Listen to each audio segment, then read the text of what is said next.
Hello, everyone. Hope you're doing well. Tonight, I'm going to watch the 2014 film Last Shift, an independent horror film that I've been hearing a lot about for quite some time. This is directed by Anthony de Blasi. This guy actually remade his own film in the form of 2013's Malum, which I will check out at some point. It's pretty cool. You don't really see directors remake their own films too much outside of like Alfred Hitchcock and Michael Haneke, but he did that, so I will check that out at some point.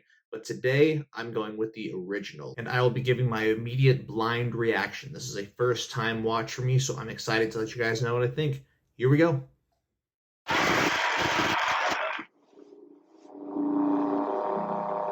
we really have to do this now? I'm literally about to start my first shifts. You are the lucky rookie to work the very last shift in this mausoleum. All 911 calls have been rerouted to the new station, so it should be quiet. Help me. I'm trapped. I think they might all be dead.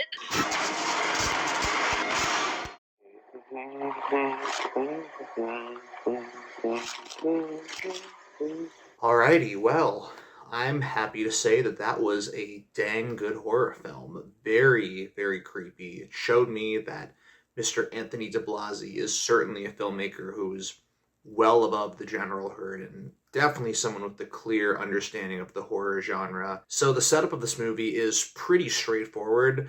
There's this officer named Jessica Lauren. She's brand new to her job, and she's played by an actress named Juliana Harkavy, I think is how you pronounce her last name. Probably not. I'm sorry if I butchered it. But she is getting her first job as a police officer to watch over the last shift of this police station that's going to close down.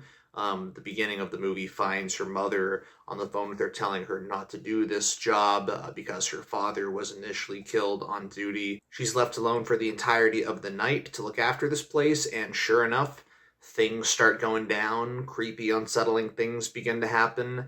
And yeah, this movie honestly reminded me a lot of The House of the Devil from Ty West. If you guys know me, you know how much I absolutely adore that film and Ty West in general. Now, granted, I don't think this movie has quite as much patience as The House of the Devil or anything else directed by Ty West. It does sort of reveal everything a little bit sooner than I was expecting, at least in breadcrumbs. But honestly, when I thought that the movie had revealed everything too soon, the movie actually still continued to surprise me and think of ways to keep me invested because of the fact that it has such a simple setup of this girl going to take this job, and it seems really normal, like things should be going like clockwork. Anything but that happens, and just the escalating tension and the confined location, the way that it builds, not to mention the low budget feeling to it, and the fact that it also has something in common where it's like the main female protagonist finds herself in this conundrum where if she just asked for help earlier or admitted that she's in over her head or that something's wrong here, perhaps this situation that she finds herself in could have been avoided.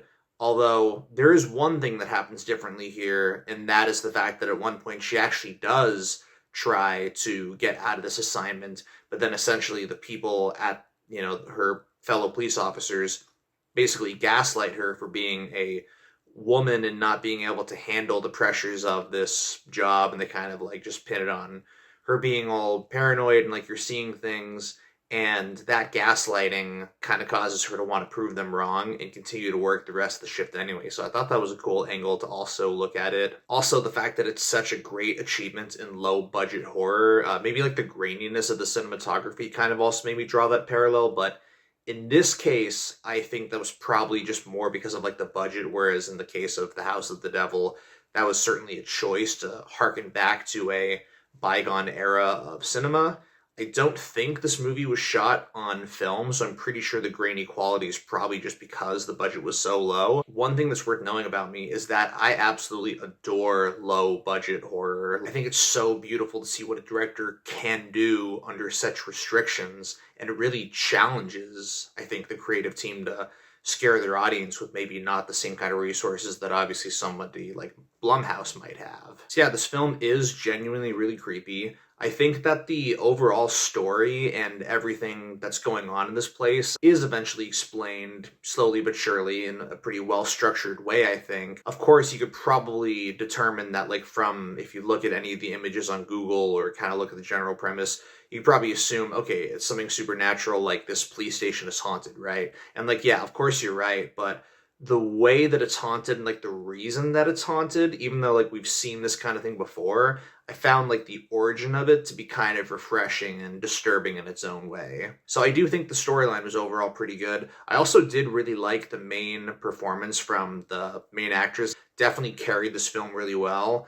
And her character's development at the very beginning of the film, like before she gets into the central conflict, is sure kind of skeletal and very bare bones, but I think that like throughout the rest of the film, as she's at this police station, the things that she does and the way that she handles herself in each individual situation are kind of all things that do a really good job at developing her character. And I think the actress herself brings a lot to it, and I think she's very likable. She's also very fearless, and she's definitely somebody you can root for. Although I will say that initially I was kind of thrown off by how she seemed to just sort of underreact to certain really disturbing things that she sees in this hospital. As if, like, oh, there's that really creepy and messed up thing. It's just another day. Like, it just kind of felt like she was sort of, like, underreacting. But then I actually started to not really have that kind of a problem, though, because as the film went on, I sort of realized that it seemed like to be a very consistent choice on the director's part. Like, that it was almost like these moments were meant to be treated as if they're like strange, surreal nightmares or visions or like really messed up hallucinations that almost we as the audience are seeing from her point of view. And I think that was actually a really smart decision. And I think that, like, honestly, if we had her scream at like every single creepy and messed up thing that she saw throughout the movie, that'd probably get old and kind of grating very fast. But on top of all that, though, the reason why I think that this works is because she does kind of feel that, like, maybe a lot of this is in her head. And there actually is, like, an interesting angle opened up at the film's conclusion that sort of can make this one of those films that I think people can debate, like, was this really all in her head, or did this all, like, really happen? I think there's a lot of food for thought there. But I think that, for a great portion of the movie, she's, like, so convinced that this could just be all in her head, and, like, maybe she's just stressed out. But then when she finally gets to a part of the story where her fellow officers kind of start, explaining everything and solidifying everything, now all of a sudden she's in this state of like heightened danger where she's almost like, oh shoot, I think this is real. And then she starts like screaming and having what most would consider to be very proper reactions. So I think this movie isn't perfect. Like, there are moments of it that are a little corny occasionally, and I think aspects where the budget might show itself a little bit. It does occasionally delve into some more predictable horror cliches. Like, there are some kind of loud jumps and loud jolts that are like, okay, maybe I didn't really need that. And a couple of things with like some of the dialogue and some of the performances here and there that maybe aren't super top notch. The ending, I thought, like, the ending itself I thought was good, but maybe just like the last shot of the movie, I was like, okay, I don't know about that. But honestly, even the lesser aspects of this film, like some of the more flawed components of it, I just feel like they come across from a lack of budget, and I do still think that, like, because this movie has such a low budget and was so effective, that the lesser elements of this film, I feel like I'm willing to be a little bit more forgiving of, and dare say even feel that these weaker elements add a little bit of charm to the film. So yeah, overall, I really enjoyed this movie a lot. I mean, I thought the atmosphere was tremendous. I thought that it was really genuinely scary, and it definitely kept me on my toes, and at sometimes was very unpredictable. Overall, this is definitely a very easily recommendable film for me, and I'm really glad I discovered it. I'd actually be curious to see what else Anthony de Blasi has up his sleeve, and honestly, because I found the more flawed elements of this low-budget picture to be kind of charming, I'm honestly not sure if I really want to see a bigger budget remake of this film from the same director, but I'll still give it a chance, though. I'm curious to see what that's like. Maybe it's like really good, for all I know. I'm not sure.